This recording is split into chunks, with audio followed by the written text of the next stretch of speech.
International English language testing system, जिसे आइल्स बोला जाता है। अगर पंजाबी में बात करें तो आइलेट्स करके कनाडा जाना या फिर इटली जाना, इंग्लैंड जाना। मतलब आइलेट्स का क्रेज़ आज के टाइम में पंजाबियों में काफ़ी अधिक है और ख़ास करके पंजाब की आधी से ज़्यादा नौजवान पॉपुलेशन ही आइलेट्स करने में लगे हुए हैं बाहर जाने के लिए। फिलहाल आइलेट्स क्या होता है, आइलेट्स करने में कितना खर्चा आता है, आइलेट्स का बैंड स्कोर क्या होता है, ऐसी ही बहुत सारी चीज़ों के बारे में अबाउट आइलेट्स आज की इस वीडियो में हम जानने वाले हैं। तो इस वीडियो को अंत तक ज़रूर देखिएगा, A to Z information IELTS के बारे में जानने के लिए।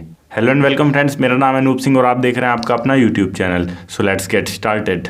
आइलेट्स बेसिकली एक टाइप का एग्ज़ाम होता है जो कि दो संस्थाओं के द्वारा कंडक्ट करवाया जाता है पूरी दुनिया में, जिसमें सबसे पहला है ब्रिटिश काउंसलिंग और दूसरा है इंटरनेशनल डेवलपमेंट प्रोग्राम, जिसे आप आसान भाषा में IDP भी बोल सकते हैं। सबसे पहले तो हम ये जानते हैं कि आइलेट्स का बैंड स्कोर क्या होता है, क्योंकि अधिकतर जो भी लोग आइलेट्स करते हैं वो डालते रहते हैं अपने स्टोरीज में, स्टेटस में कि मेरा बैंड स्कोर इतना हो गया या फिर कॉन्ग्रेचुलेशंस फॉर इतने बैंड स्कोर। तो बेसिकली ये बैंड स्कोर क्या होता है, ये एक टाइप का लेवल होता है आइलेट्स में, जो कि 1 से लेकर 9 तक में दिया जाता है। जज किया जाता है कि आपकी इंग्लिश कितनी अच्छी है। जितना ज़्यादा आपका बैंड स्कोर होगा उतने ही अच्छे कंट्री में आपको जाने का मौका मिलेगा। अगर आप पढ़ाई के लिए जाना चाहते हैं तो उतने ही अच्छे यूनिवर्सिटीज़ में आपको दाखिला मिलेगा, क्योंकि बहुत सारी तो ऐसी विदेशी यूनिवर्सिटीज़ होती हैं जो कि साफ साफ कह देती हैं कि 6 से कम बैंड स्कोर होगा तो हम एक्सेप्ट नहीं कर सकते स्टूडेंट को। कुछ ऐसी होती हैं जो 7 का क्राइटेरिया रखती हैं। तो बैंड स्कोर काफ़ी ज़्यादा मैटर रखता है आइलेट्स का, और लगभग 140 देशों में ये बैंड स्कोर एक्सेप्ट किया जाता है। यहाँ पर अगर हम बैंड स्केल सिस्टम की बात करें कि किस तरीके से कितना होता है, तो लगभग वो कुछ इस प्रकार है। अगर आपका 9 बैंड स्कोर है, मतलब आप एक्सपर्ट यूज़र हैं, मतलब आप इंग्लिश बोल भी सकते हैं, लिख भी सकते हैं और समझ भी सकते हैं A to Z। अगर आपका बैंड स्कोर 9 है तो आप वेरी गुड यूज़र हैं, मतलब ठीक ठाक हैं, इतने बुरे भी नहीं हैं। और उसके बाद आता है बैंड स्कोर 7, मतलब गुड यूज़र, ये भी ठीक ठाक रहेगा, पर ये नहीं कह सकते हैं कि बिल्कुल एक्सपर्ट हैं आप। उसके बाद आता है आपका 6, कॉम्पिटेंट यूज़र होते हैं। उसके बाद बैंड स्कोर 5, मोडेस्ट यूज़र। फिर band score 4, limited user. Band score 3, extremely limited user. उसके बाद बैंड स्कोर 2, इंटरमीडिएट यूज़र। और फिर आता है band score 1, did not attempt the test, मतलब अब तक आपने एक भी टेस्ट अटेम्प्ट नहीं कर रखा है। तो ये कुछ स्किल्स हैं जिसके पैमाने पर आपको नापा जाता है। देखिए, आइलेट्स एग्ज़ाम बेसिकली आइलेट्स के सेंटर्स पर हर महीने होते रहते हैं टाइम से, और अगर आप उन एग्ज़ाम्स को अटेम्प्ट करने जाते हैं तो उसके लिए आपकी इंग्लिश अच्छी होनी चाहिए। इंग्लिश अच्छी होनी चाहिए, इसी के साथ में उस एग्ज़ाम्स को अटेम्प्ट करने के कुछ क्राइटेरियाज़ हैं। जैसे कि अगर आप बाहर पढ़ने जाना चाहते हैं तो कम से कम 10वीं पास तो आप होने ही चाहिए।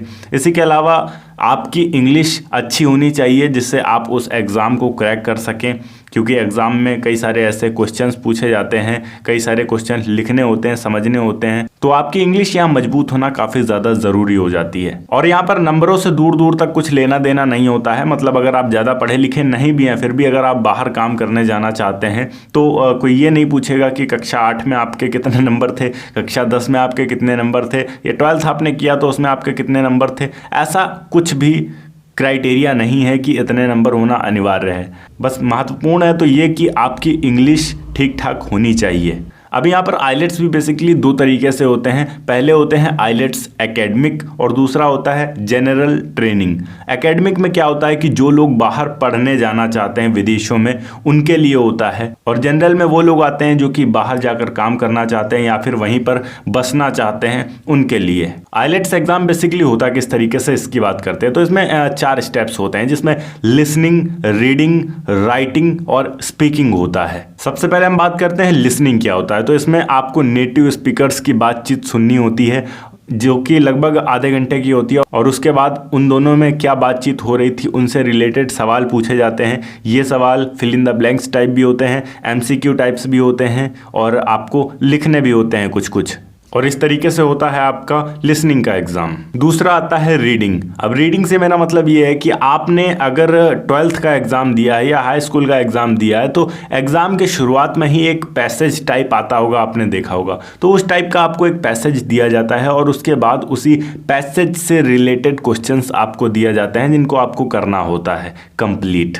एंड आइलेट्स राइटिंग की बात करें तो इसमें आपको लेटर और एसी लिखना होता है। इसके बाद आता है आइलेट्स स्पीकिंग। इसमें बेसिकली 3 चरण होते हैं। सेक्शन 1 में क्या होगा कि आपको अपने बारे में बेसिक चीजें बतानी होंगी जो कि वो कहेंगे आपको बताने के लिए, उसके बाद ही बतानी होंगी।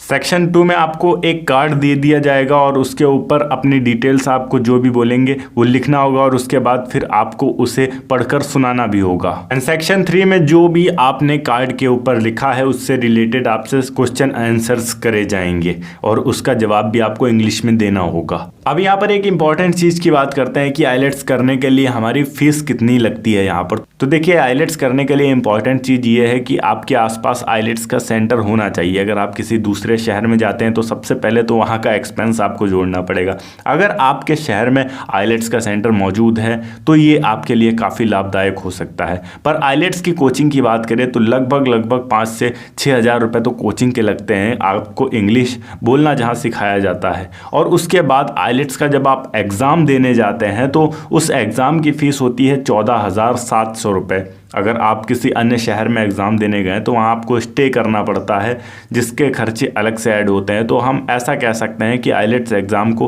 कंप्लीट करने के लिए आपको लगभग 20 से 22 हज़ार रुपये तक खर्च करने होते हैं, ये मिनिमम है। और अगर आप आइलेट्स बिना कोचिंग के करते हैं तो आपके यहाँ 5 से लेकर 6 हज़ार रुपये तक बच सकते हैं। बाकी आइलेट्स करने के बाद अगर आपका स्कोर अच्छा रहता है तो आप आसानी से विदेश की किसी भी यूनिवर्सिटी में जा सकते हैं या विदेश में जाकर काम करने का अगर आपका कोई सपना है तो उसे आप पूरा कर सकते हैं। ये थी एक छोटी सी वीडियो की आइलेट्स क्या होता है, इसकी फीस कितनी पड़ती है और आप इसे किस तरीके से कर सकते हैं। अगर वीडियो अच्छी लगी हो तो वीडियो को लाइक करके चैनल को सब्सक्राइब जरूर कर दीजिएगा। मैं मिलता हूँ आपको नेक्स्ट वीडियो में एक नए टॉपिक के साथ। तब तक के लिए जय हिंद, वंदे मातरम।